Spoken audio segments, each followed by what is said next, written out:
Boy, did I learn a lesson yesterday. I want to share it with you too. Because I broke the law. I ran a red light. And I did it willfully. I knew the light was red. I saw that the light was red. Red light means no allowed to go. But I went anyway. And I broke the law. Before I tell you that story, though, I want to tell you about the book of Hebrews. It says that we can approach God's throne boldly, which is the Greek word parousia. Parousia.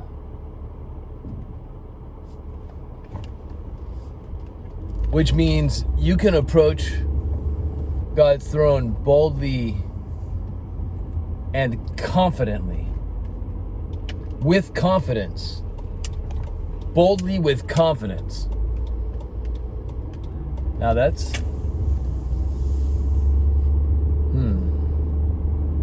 that's pretty powerful, to go before the throne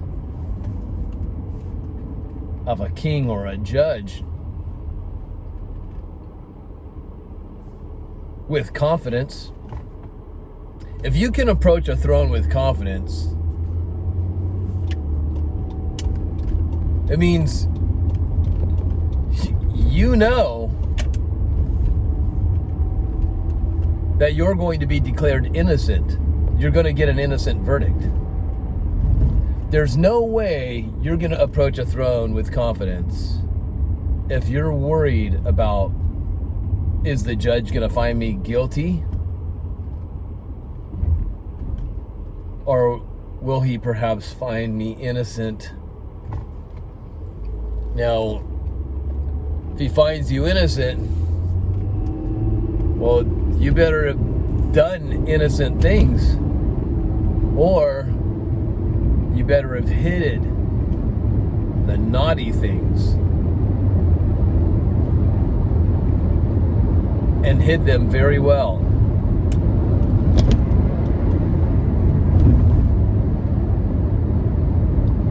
Now, here's what a lot of people feel about grace, living in grace, because what I didn't finish telling you about Hebrews is it says, let us approach with boldness and confidence his throne of grace. Yeah, he sits upon a throne of grace. Now, what people don't like about you believing in grace is they'll say, you see, this guy that's making this video right now just bragged at the beginning of his video how he ran a red light and he did it willfully. See, he's telling you that he can break the law since he lives under grace. Let me tell you something. The law doesn't know I live under grace. As far as the law is concerned, the law has no mercy. The law doesn't say it's okay to run a red light if there's an emergency. The law doesn't say it's okay to run a stop sign if there's an emergency.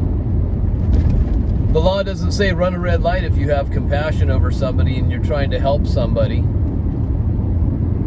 The law doesn't say you can go over the speed limit if you're in a hurry. If you really are running late, go ahead. No, the law has no mercy, you guys. The law is the law. And if you break the law, you have broken the law.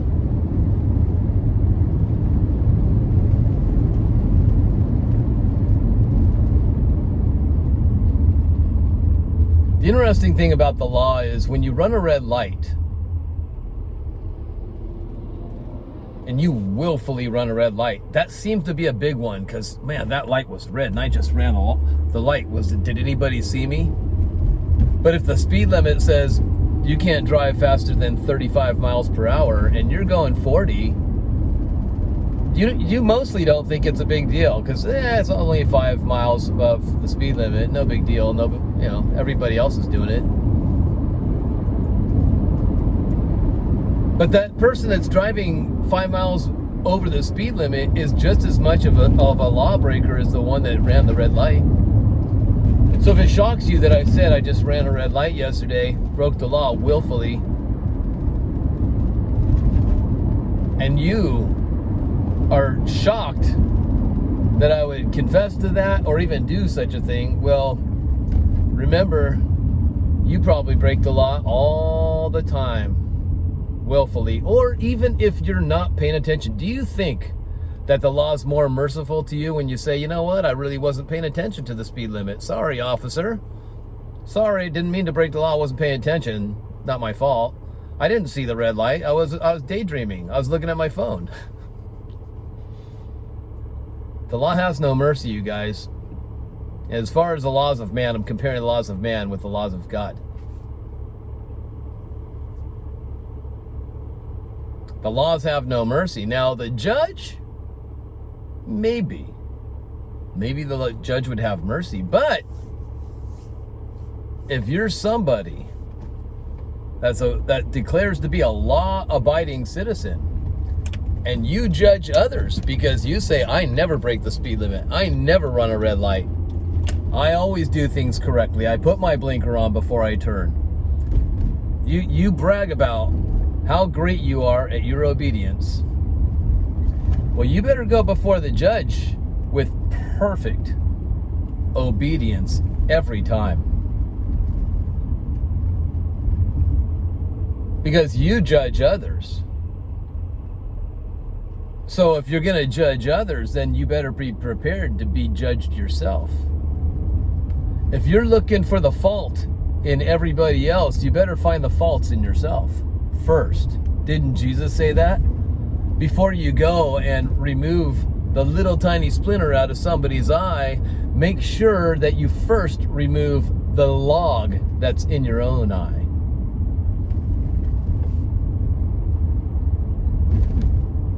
So here's what happened. I'm actually driving in the neighborhood where I ran this red light. I'm on my way to go to some people's house to cut their hair, but I got to drop some groceries off at my home first.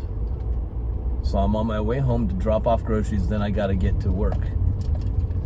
So I am driving exactly down this road yesterday, and this is where I ran the red light. It's coming up. I'm approaching it. The red light is just ahead. You can't see it because my camera's facing me. But I can see it, and I'm coming up to it, and the light is red right now. Okay, the light's red. Oh, I'm not gonna take my phone and show you. I don't want to do that. Then you'll know the name of the street that I'm going by. So anyway, to my right yesterday was a vehicle that was about to turn left. Like, watch, there's a truck. If you can see this truck that's going by me, see that truck? That just went by. Well, he just took a left turn. And that's exactly where this car was sitting yesterday. And I drove slowly up to the light. I looked left, right, made sure there's no cars coming, and I ran my red light. I have a green light so I can go right now. But I ran the red light. And this car that was across from me let me know that I broke the law and laid their horn on me to let me know I broke the law. I saw you and you broke the law. Now, I'm not saying a guy shouldn't have honked or anything like that. I get mad too when people do break the law and, or do things to me that feels like they're bullying me with their car. But you got to remember, if you're going to be honking at people because of their breaking the law and running a red light or speeding, well, make sure that you're honking at yourself every time you go just a little bit above the speed limit. Or if you did what they call a California stop at the stop sign. You kind of rolled through the stop sign instead of stopping completely. They call that a California stop.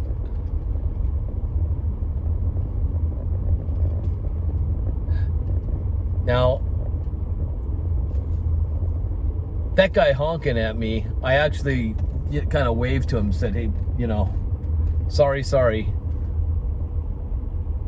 That guy had no idea what I was doing because I broke the law and he saw me break the law. He had no idea why I broke the law. What happened was, when I was driving the opposite direction that I just showed you I was driving, when I was going the other way, coming from the other direction, I came to a stoplight and there was a car. There was a guy in a car and he looked like an elderly man. And it looked like he was looking down at his phone. He was going to turn right.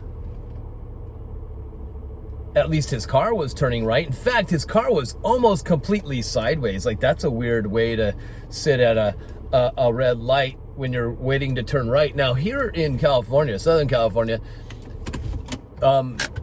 if there is a red light, usually, unless there's a sign that says no turning on red, you can turn right on a red light if it's safe.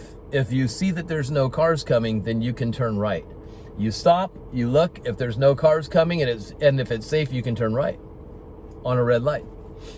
Some places aren't like that, but here it is. So this guy was sitting there with his car almost completely sideways. Usually if somebody's turning right, their car's not completely sideways. And he's kind of looks like he's looking at a cell phone, like he's got his head down. And all these cars drive by him. And I slowly am driving by too, because we have a green light. We're supposed to go straight. And I just so happened to be on my way to go see a movie. I got a free movie ticket to the new Top Gun movie, which I had already seen, but now it's free. I'm going to go see it again. Cool. So and the theater's not far from where I live.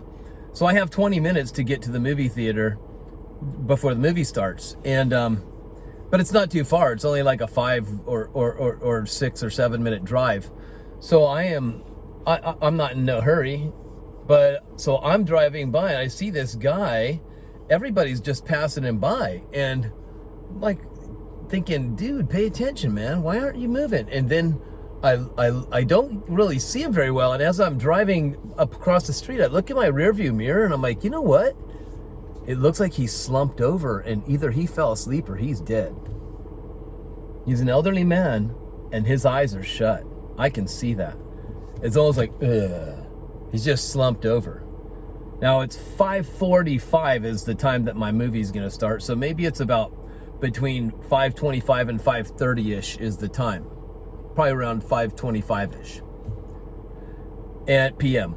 And it's still light outside. A little early, dude, to be drunk and passed out, which is possible. I don't know. Or he died. Or he just fell asleep behind the wheel. Don't know. But he's in a residential area, which, why would he fall asleep so early behind the wheel? I don't know. But this guy's eyes are closed and this is dangerous. And everybody's passing him by. So I go straight through the green light. And then as soon as I can do a U-turn, I do a U-turn. And I start praying in the Spirit, like Paul says in Ephesians chapter 6. He says, first he lists your armor, put on your armor, and then he finishes it off by saying, and don't forget to pray in the Spirit at all times, pray in the Spirit, right? So that's your seventh. Praying in the Spirit is your seventh piece of armor.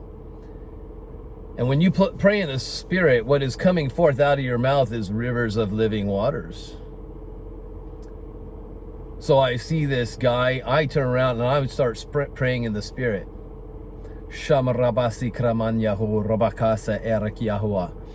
And I just keep on praying in the Spirit. And I'm like, this man needs help. He's going to get hit because he's really not safely parked there. I mean, he's in a spot where a car could come by and hit him. And he's passed out. Or he's dead. So either I got to go and raise the dead or wake this guy up or something. And because he's not moving. And nobody's paying attention. Nobody's paying attention. So I come up to the stoplight. I look both ways. Like I told you earlier, it's a red light. I go through it. And then the dude to my right, he lets me know he saw me, and he honks his horn. Honk! And I'm like, sorry. I didn't give him a sorry with a finger. I actually waved and apologized. I don't know if he saw me or not. I go through the light. I do a little U-turn. I park behind the guy's car. I'm about to get out of my car. I'm still praying in the spirit. And suddenly, right when I'm about to get out of my car, boop, the guy pops up, looks around, and doosh, takes off.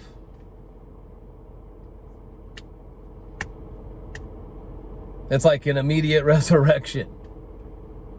Coincidence, God incident. I'm not quite sure what happened. But perhaps praying in the spirit was like rivers of living waters that flowed out of me and touched this man. And then guess what? That was so grace-filled, God, I got to go see my movie on time. You know, I wasn't thinking about, uh-oh, am I going to be late for my movie? Should I go help this guy? I get a free movie ticket. I got to make the movie. I want to see the previews. I just had to go help this guy. And suddenly he pops up and he, boom, takes off. So I'm like, okay, you know what? I just want to make sure things are safe. So I get on the road behind him and I see that he's driving safely. And then when he comes up to the next light, it's green. And before I can get through it, mine's red and I stop. So it's too late to go check on him. I'm not going to go run another red light. You know, I didn't run that red light because I live under grace and I can do what I want. Well, the law doesn't know that. The law doesn't know I live under grace. And whether that light has a camera and took a picture of my car or not quite sure.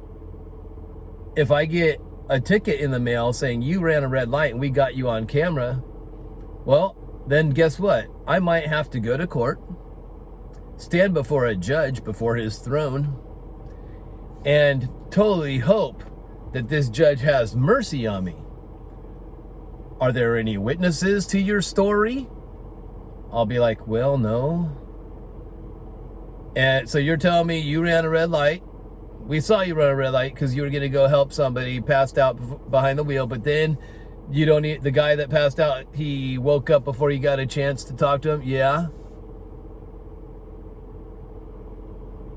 Is that judge going to believe me? Is he going to have mercy? But guess what? I'm not going before his throne with boldness and confidence. I'm going before his throne with worry and doubt and fear. Like, man, I don't have a speeding ticket. I'm going to have to pay this thing. It's going to be on my record. Or I might have to do road work or something like that, whatever they do. See, my intentions were pure, but I still broke the law. And because in society we live under laws, that means since I broke it, and willfully so, I am now going before the throne of this judge, wondering in fear what's going to happen. I can't go there with confidence and boldness, you see, because I am guilty. Even though I meant well, I'm still guilty as charged. Now, either I, in a spiritual way, can go before the throne and rely on my good deeds, my good works to get me by and justify me. Or I can go before the throne of grace, depending that I am now justified only because of what Christ has done for me, that he stood in my place and I get his justification. I get his innocent verdict. And in exchange, he takes my guilty verdict upon himself.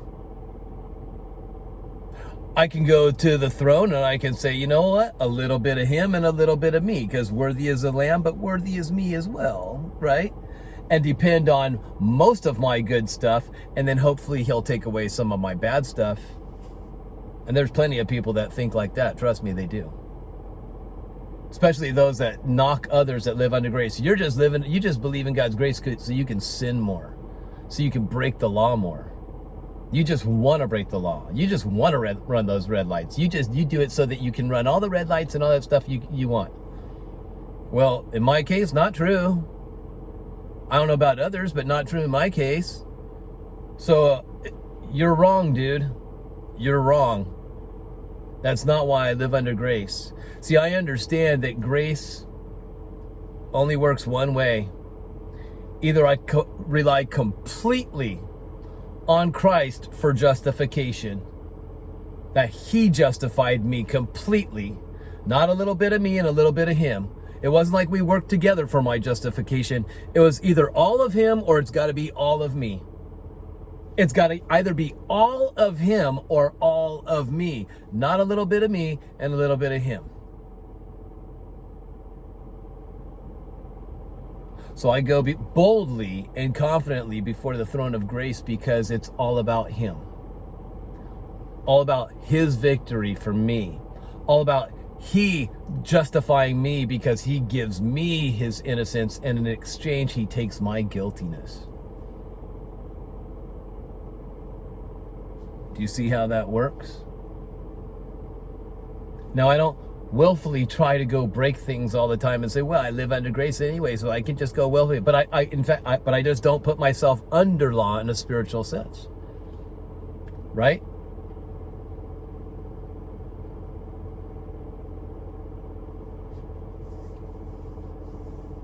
Now, I encourage you to approach the throne of God boldly and confidently only because of his grace, because his throne is grace. Or do you want to go before a judgment throne of hopefully he'll be merciful to me, but I'm going with my goodiness, my works? It's your choice. God says choose life or choose death. You want to choose death, then choose your self-efforts, your self-righteousness to get you an innocent verdict. But if you want to choose life, then I would say, as the scripture says, go before the throne of grace. And there's only one way. It's to trust completely in Christ and Christ alone, not in your own self-efforts at all. Anyway, I got to get going. I love you all. I hope this message has been a blessing to you, and I'll see you all next time.